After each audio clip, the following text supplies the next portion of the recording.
What's going on, everyone? Welcome back to another episode of the JT Sports Podcast. I'm your host, JT. Hope everybody's doing well.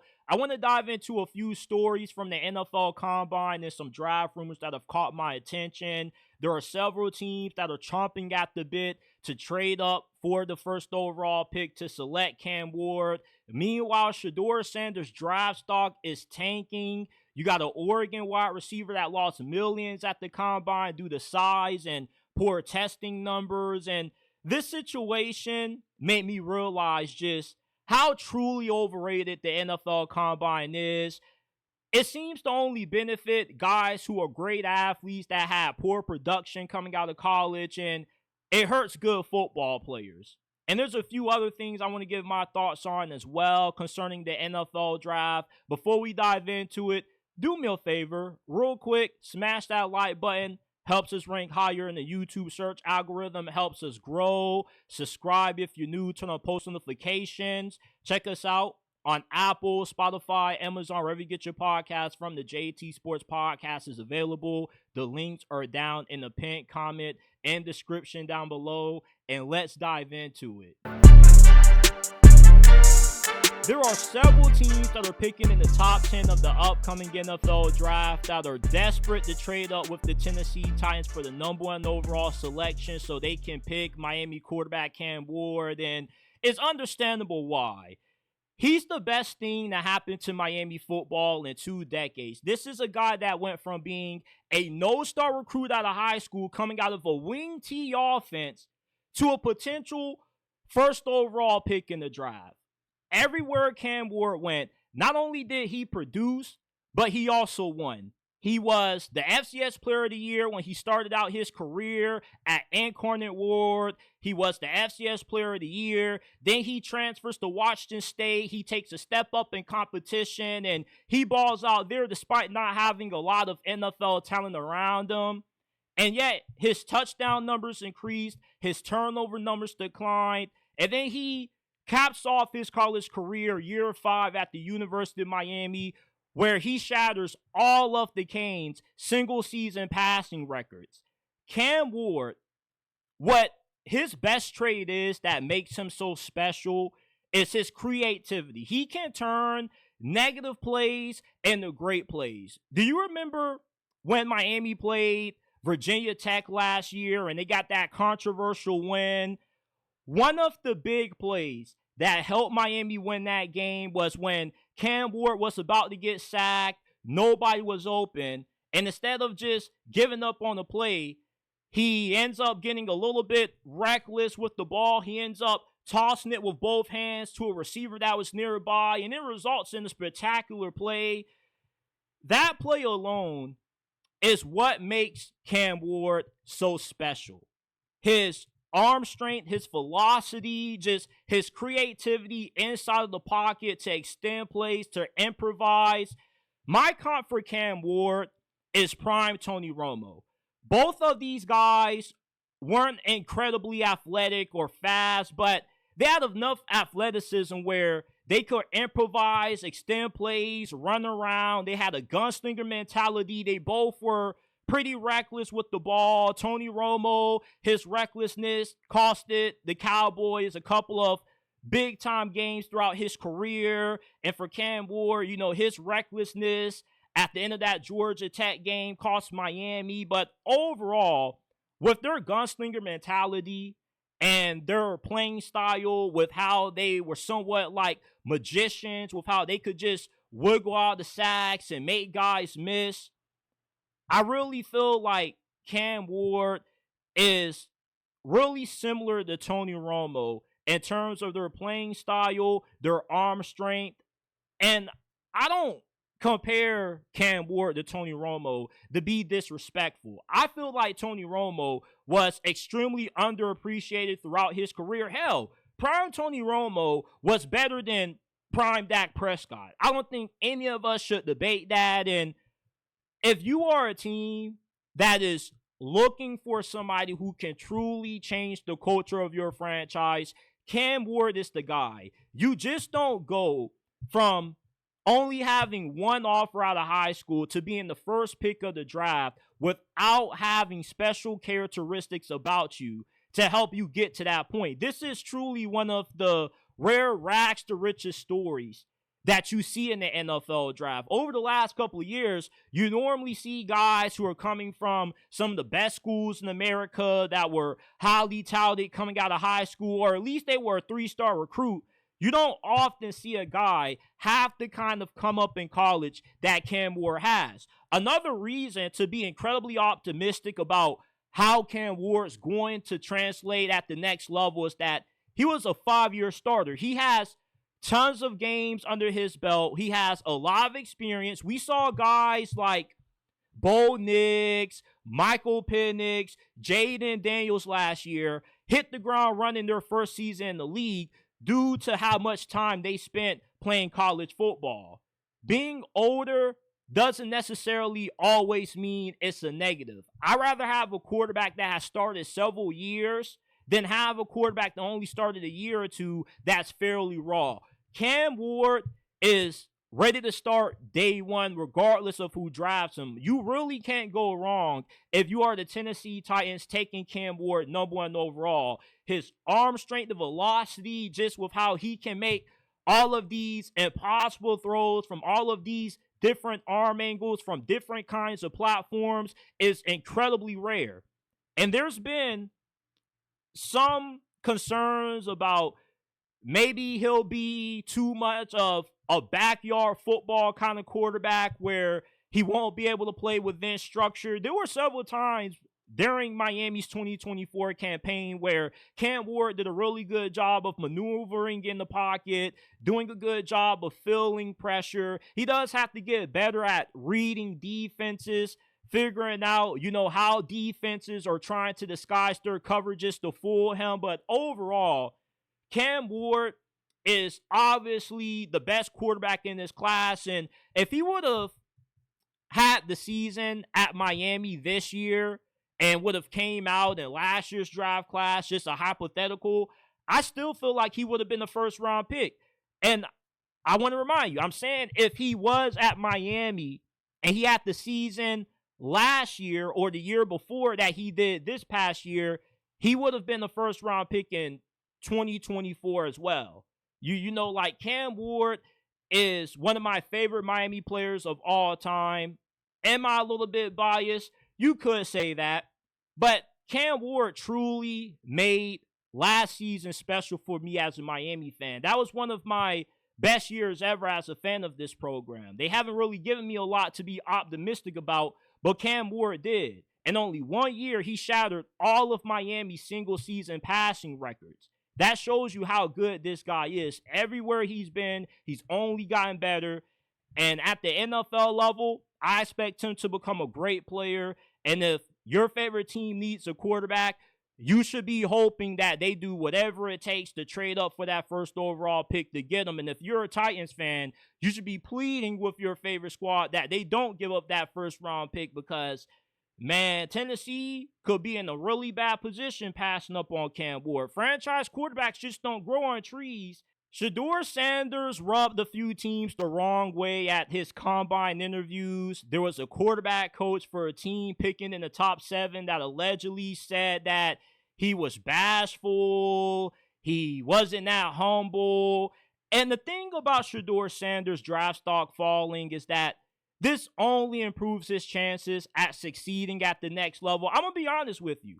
I don't want Shedeur Sanders to go to Cleveland. If he goes to Cleveland, he's automatically going to have a disastrous rookie season because anytime you have a rookie quarterback that goes into a situation where you got a head coach and a general manager on the hot seat, it never works out. Look at what happened with Caleb Williams this past season. He was the first overall pick. He was supposed to be the second coming of Patrick Mahomes.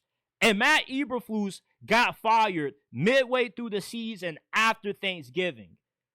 When you have a quarterback that goes into an unstable situation where you have a head coach that's putting all of this pressure on them because their job is on the line, if this rookie quarterback doesn't produce, the coach gets fired, and then you have Shedeur Sanders going into a second season with a new coaching staff. The key to a young quarterback's development is maintaining stability on the coaching staff. When people call Justin Herbert overrated, I truly am flabbergasted. He's the only quarterback that has produced top 10 numbers ever since his rookie season, despite having 3 different head coaches his first 5 years in the league. That's something that not too many quarterbacks have been able to do. Normally, when you go through the amount of coaching changes that Justin Herbert has gone through, you end up not being good. Look at what has happened to Jameis Winston and Marcus Mariota. Prime examples of quarterbacks that were really promising early in their careers that ended up not panning out due to the amount of coaching staff turnover that they constantly had to deal with. Sheduer, his draft stock tanking is the best thing that could happen to him, because the more he continues to fall, the better situation he ends up going to. I have my fingers crossed that if the Steelers don't re-sign Justin Fields, Sheduer falls to us when it's our time to pick in the first round. I get the character concerns. He's not for everybody. I don't have a problem with his cockiness. I don't have a problem with his confidence.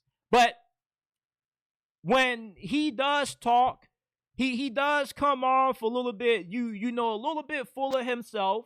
But this is Deion's son. What do you expect?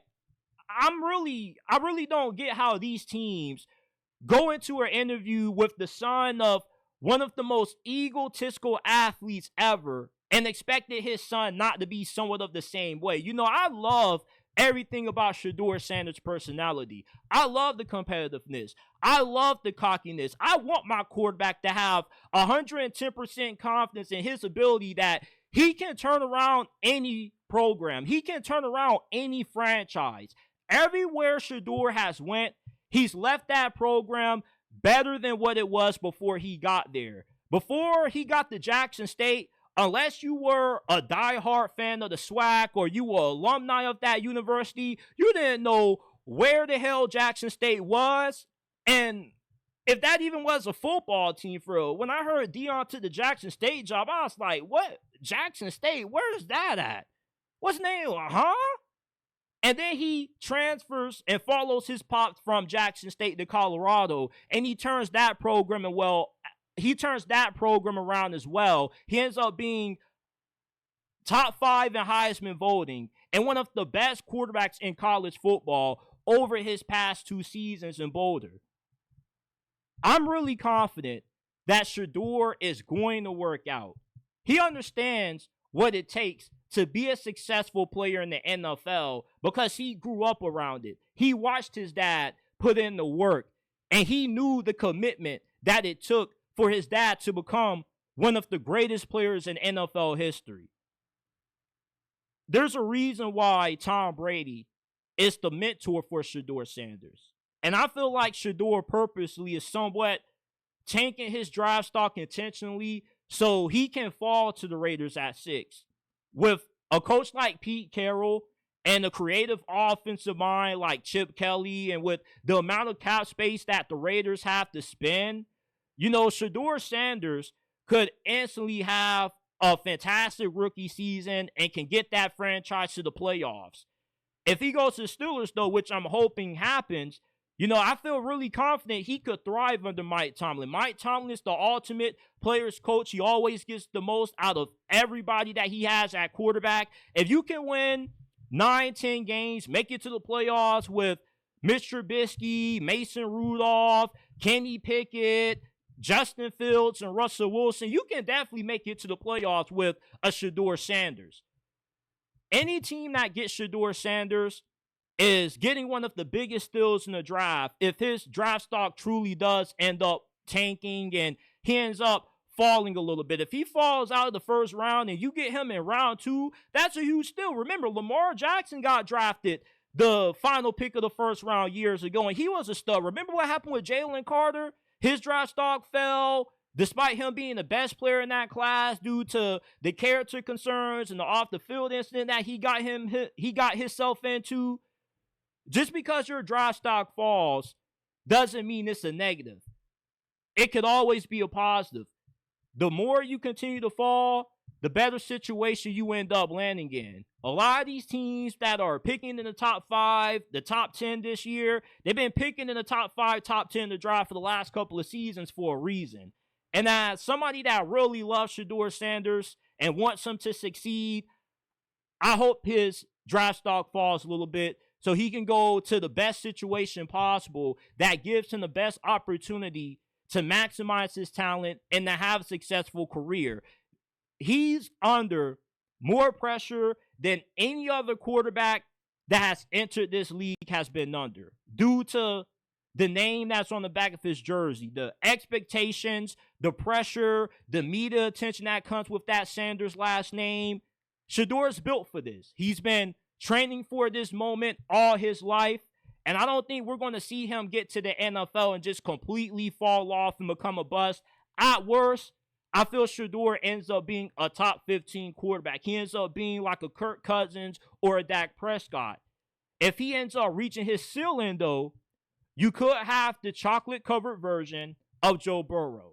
In the NFL, size and speed are not everything, especially at wide receiver. We've seen all-time outliers like Anquan Bolden have an all-time great career despite running a 4.8 in the 40-yard dash. Steve Smith had a Hall of Fame career despite being undersized compared to positional standards at the time he first came into the league.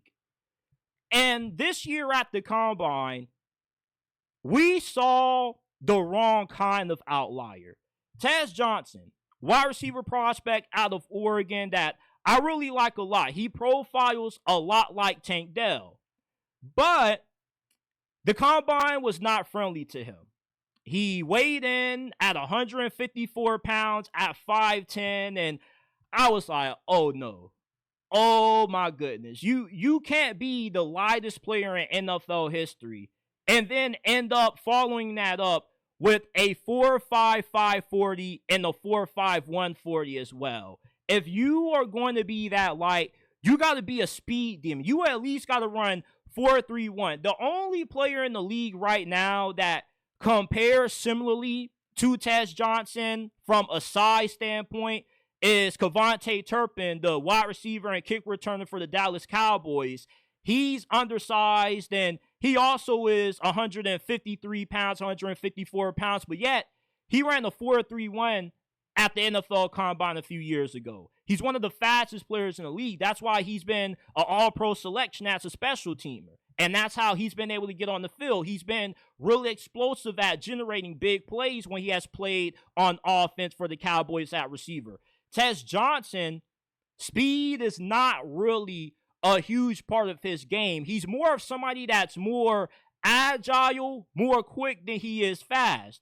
And the issue with having that kind of skill set is it doesn't get you that far in the NFL. And I'm not saying that Tez Johnson is going to be a bad player at the next level, but he is the ultimate outlier in terms of being the lightest player and the slowest player to be under 160 pounds. That's not the kind of history that you want to be known for. And if speed isn't a big part of his game and he's going to be primarily operating out of the slot, you know, how are you going to be able to be an effective deep threat if you're not that fast and you have to win underneath with 5-7 yard routes? You're going to get broken in half if you take just one big hit from a guy like a Bobby Wagner or a Fred Warner. With Tez Johnson being 154 pounds and the average defensive back in the NFL weighing anywhere from 175 to 180 pounds, he's at like a 20-25 pound disadvantage. And that doesn't even include the average weight that the starting linebacker comes in at, which is around 230, 235. Yes, with the rule changes that the league has had over these last couple of years, favoring more smaller players like Tank Dell, you know, you still have to have a little bit of meat on your bones to last the entirety of an NFL season. Hell, a few years ago, Tank Dell is my wide receiver 2 behind Zay Flowers. And the big pushback that I got from that is his durability concerns. Was he going to be able to hold up at that size? Now it's like, You could be the smallest player and be more durable than somebody that's built like DK Metcalf.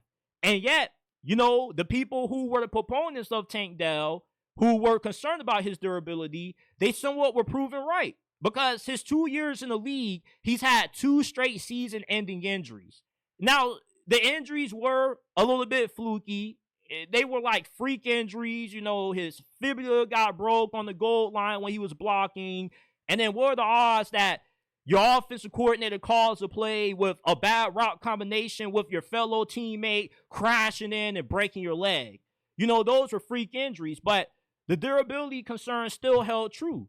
And with Tez Johnson being 5'10", 154 pounds, how many hits throughout the season can his body sustain until he eventually ends up having to miss time? His lack of size and his underwhelming 40 time costing him millions at the combine.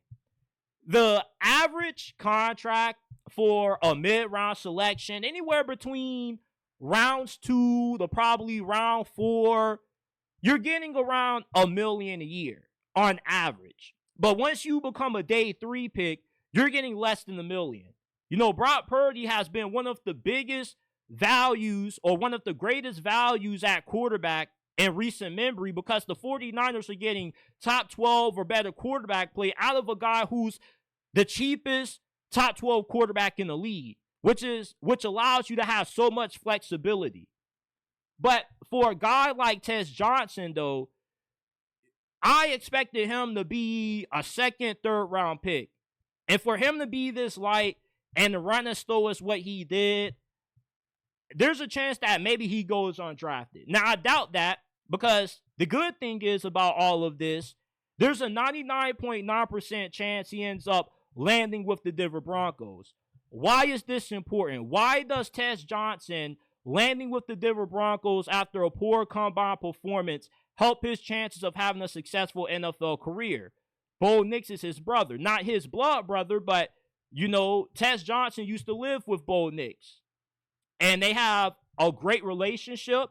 And I'm pretty certain that Bo Nix is going to make sure that Tez Johnson ends up being a Denver Bronco. And it would have been incredibly difficult to make sure that happened if Tez Johnson would have just balled out at the combine. Then you don't really know when you would have been able to get him. Now, there's a really great chance that Tez Johnson is going to be on the board come round 6, round 7. He falls to the Broncos. Not only does he have the benefit of playing with the quarterback that he has a good chemistry and rapport with, but he also falls in the hands of one of the greatest offensive minds in the history of this game.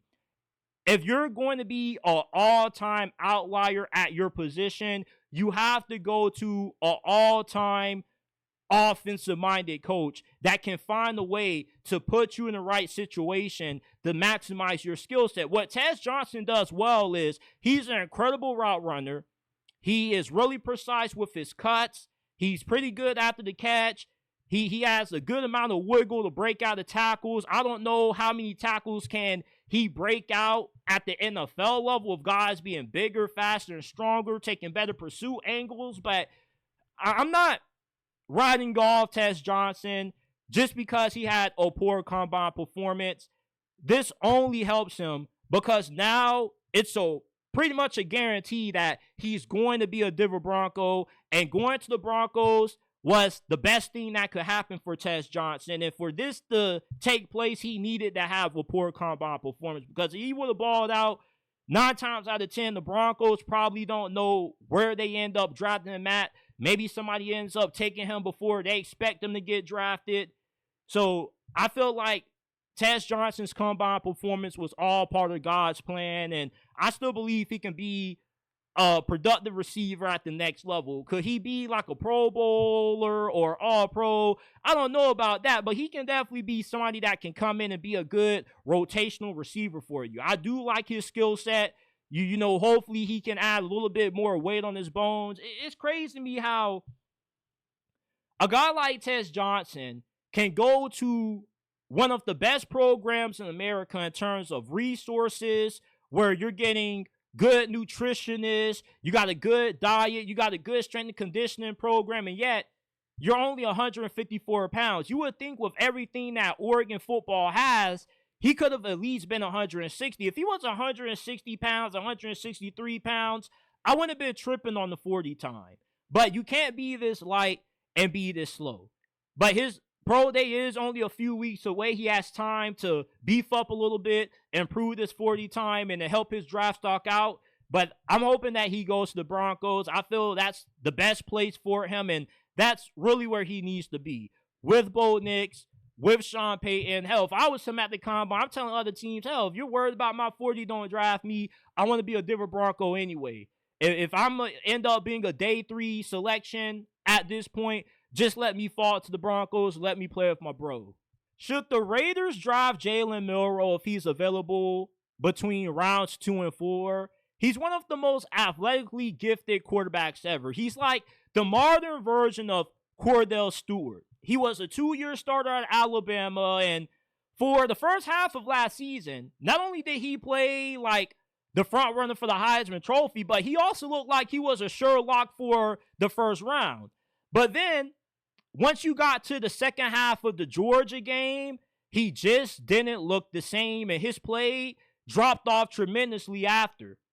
But if you have a guy like a Chip Kelly that specializes in getting the most out of uber athletic quarterbacks, think about what made Chip Kelly such a big name when he first established himself at Oregon.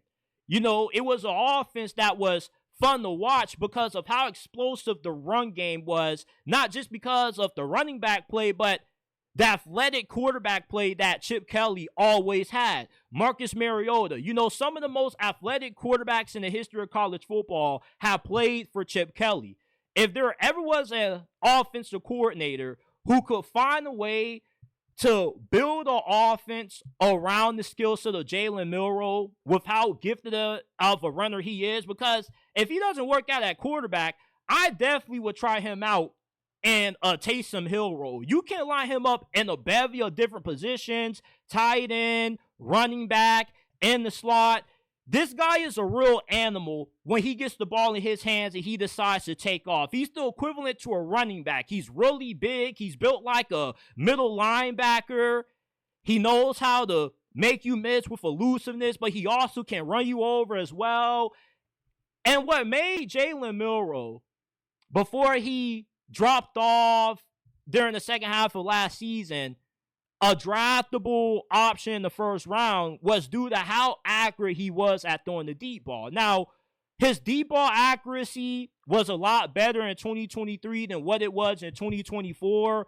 But if you can hit the deep ball with that amount of accuracy and you have that kind of arm strength, why is it that you can't get better at working the quick game? That's the thing that has frustrated me with Jalen Milroe. How do you throw the deep ball better than you throw routes that are closer to the line of scrimmage? You know, it never made sense to me. And there have been times when Jalen Milroe has been able to put it all together as a passer. There's been times when he's gone through his progressions. He's gone through his second and third reads, but he just hasn't done it consistently.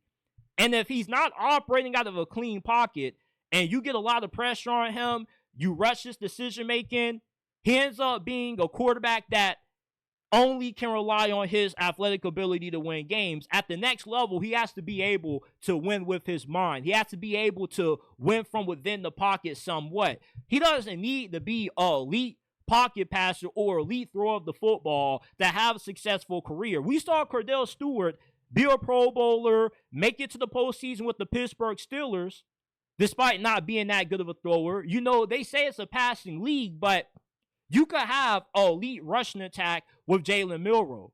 You don't need this dude to be throwing for 30, 40 times a game to win. If you can ask him to throw for 18, 20 times, and you have an offense that's predicated off the run, you can win with this. As long as you allow him to sit for at least 2 years to develop. This is not somebody that you just sit for a year and throw into the starting lineup. This is somebody that is a project. It's going to take more than a year for Jalen Milroe to become a competent starting quarterback in the league.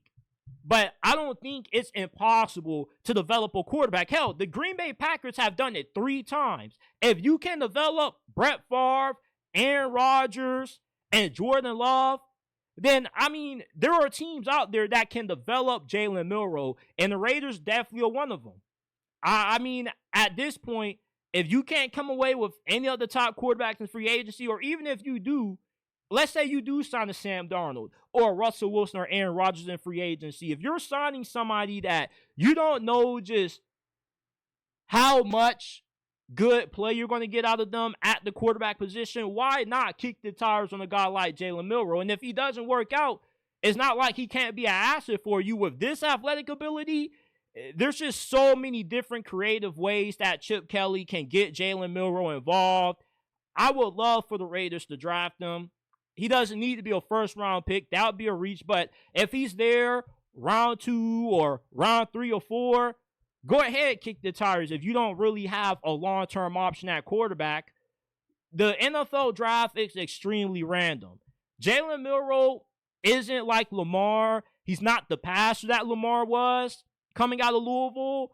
But to me, I think he's a better prospect than what Anthony Richardson was coming out of Florida. You got somebody that has started 2 years in the SEC, one of the toughest conferences in all of college football. He's won games. He took Alabama to the college football playoffs. He had a good game against Georgia twice. So it's like the experience is there. You're not getting somebody that's uber raw like Anthony Richardson was. Like, hell, if you were to ask me to have to pick between Jalen Milroe and Anthony Richardson coming out of college, I go with Jalen Milroe. The experience, he's a better thrower than what Anthony Richardson is, more accurate. The Raiders should go ahead and maybe entertain the idea of getting Jalen Milroe. If they can't come away with any of the top 2 quarterback prospects that they want, or somebody that's a good long-term option for them in free agency. My big issue with the NFL Combine is that it seems to only benefit great athletes and not good football players. You got players like Shamar Turner, who didn't have a lot of production out of college, but since he looks good and shorts in a tank top, he's a projected first-round pick. But if you're somebody that's like a Cam Scatterboo or Harold Fannin, being a good football player is a disservice at the Combine if you're not a good athlete. Because the Combine doesn't really have too much correlation to what transpires on the field, in my opinion. What the hell does running the 40-yard dash matter for non-skill position players? How many offensive linemen are running full speed 40 yards down the field? How many defensive linemen are running full speed 40 yards down the field that actually have a shot at making a play? How much can you evaluate from a quarterback at the Combine throwing to receivers against air with no defensive backs? For the folks out there, the general managers, the scouts, the talent evaluators that are mad at Shedeur Sanders for not throwing at the Shrine Bowl, not throwing at the Combine, why does it really freaking matter? We saw Zach Wilson and Mac Jones dominate throwing against air, and look how their careers turned out. Like, what are we looking for? Are we looking for 7-on-7 players? Are we looking for flag football players? Or are we looking for actual football players that are putting on the pads and the helmets? Because football isn't played in tank tops and shorts. It's played in pads. It's played on the field. It's not played on the track. It's not played running routes on air, which is why the NFL Combine is incredibly overrated. There have been numerous Hall of Fame players that didn't test out well at the Combine and got overlooked because too many teams put too much emphasis on athleticism and the potential instead of looking at the production and asking themselves, is this a guy that can contribute and produce for my team now? If I'm drafting any position in the first round, I'm not drafting you to wait 3-4 years down the road for you to develop. I at least want you to come in and have somewhat of an impact your rookie season. The only time I draft for potential in the draft, if I have to spend the first round pick on somebody that I have to bank on the production for, is a quarterback. I'm willing to invest a first-round pick in Anthony Richardson at quarterback because the quarterback position is the most impactful when it comes to determining wins and losses in the NFL. Therefore, if I have to wait 2-3 years for a guy to blossom into one of the best at his position, I'm willing to do so.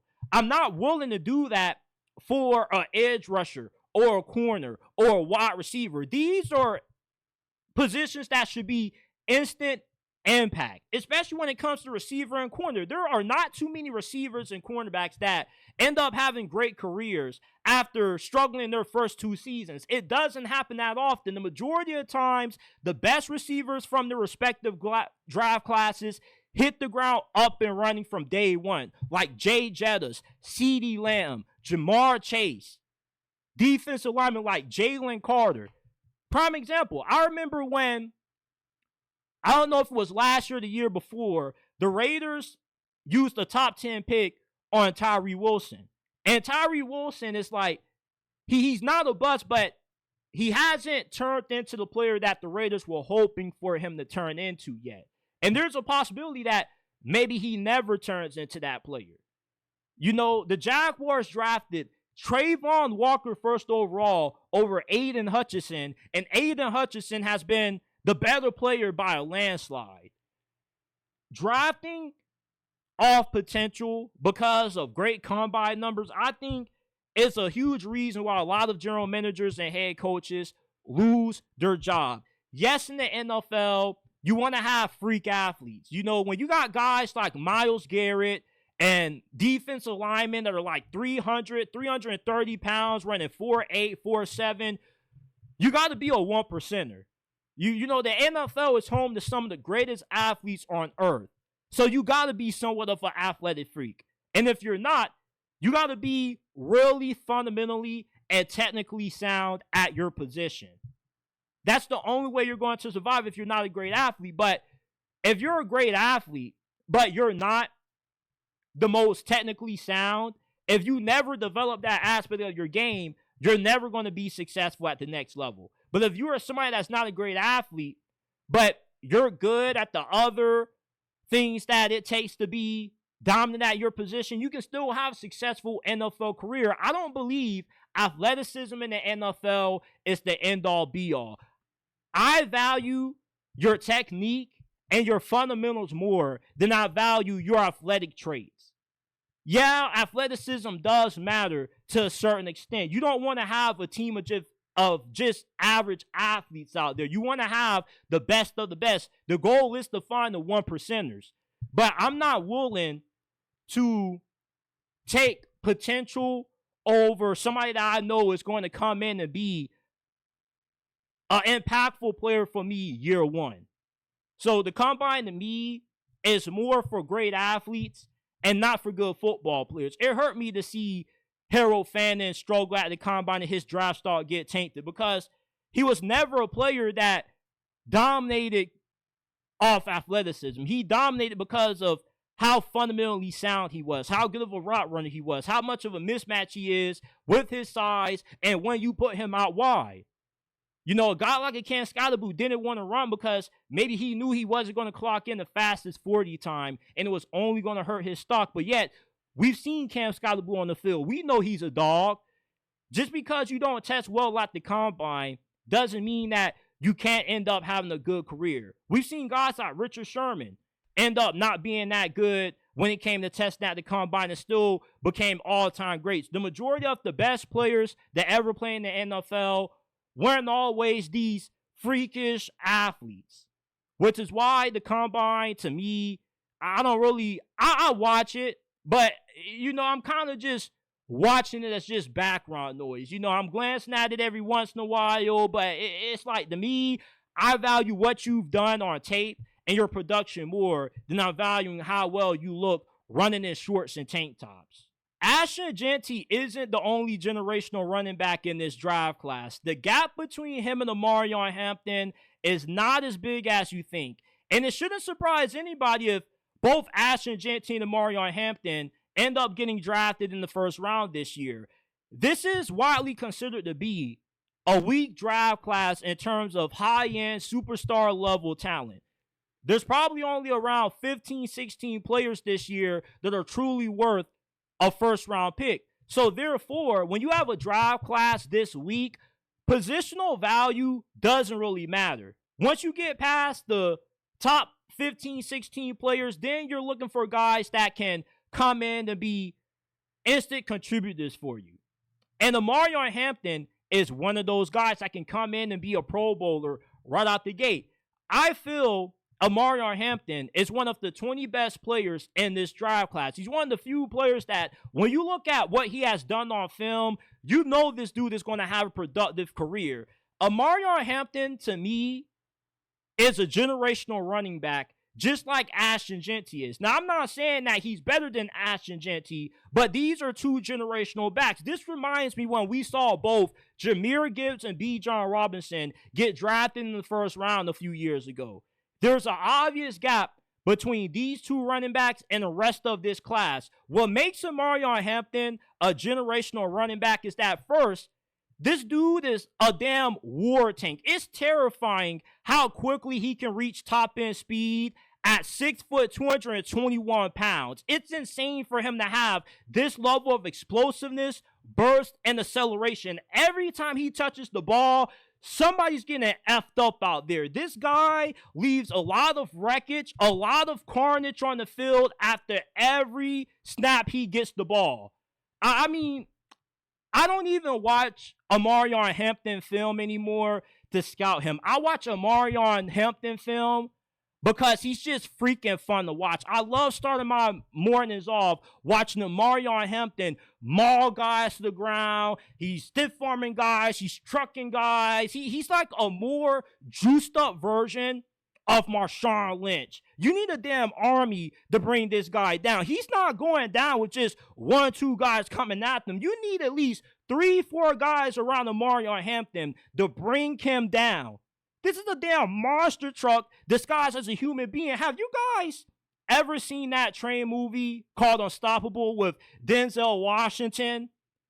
Omarion Hampton was the train in that movie. You want to know what happens when Unstoppable Force meets Omarion Hampton?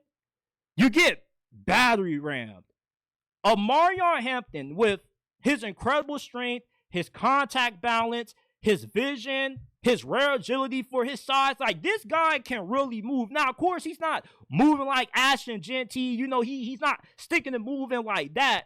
But he moves really fast and has a lot of quickness in his game to be built this stocky. Normally, when you have backs that are this big and take up so much space, you know, they don't really move that well. They're running in the blocks. Omarion Hampton is what I thought Najee Harris would have been when he came out of Alabama. You know, he's just a way better athlete than what Najee Harris is. Like, when you are looking at running backs that potentially could be first-round picks, you're looking at guys that are super athletic, like a Saquon Barkley, a Bijan Robinson, Jahmyr Gibbs. Like, they just have that instant acceleration. As soon as they touch the ball, they're a threat to take it to the crib for 6. That's what you see when you watch Omarion Hampton. It's rare to see a back with this size have this much big playability. Ashton Jeanty is more than likely going to be the first running back taken off the board. Nobody's disputing that. But what I'm telling you is that don't be surprised if you see maybe a team like the Broncos or the Pittsburgh Steelers take Omarion Hampton in the first round. He is a first-round level talent, in my opinion. With this being a weak draft class, positional value goes out the drain. It's all about trying to find the most talented players, the guys that you know are locks to become a stud at their position. I would be shocked if we see Omarion Hampton fall out of the first round. This is a weak tackle class. The receiving class is not as good as years past. You know, like Omarion Hampton, with his skill set, I feel the gap between him and Ashton Jeanty is not too big, and he definitely is worth being taken in the first round.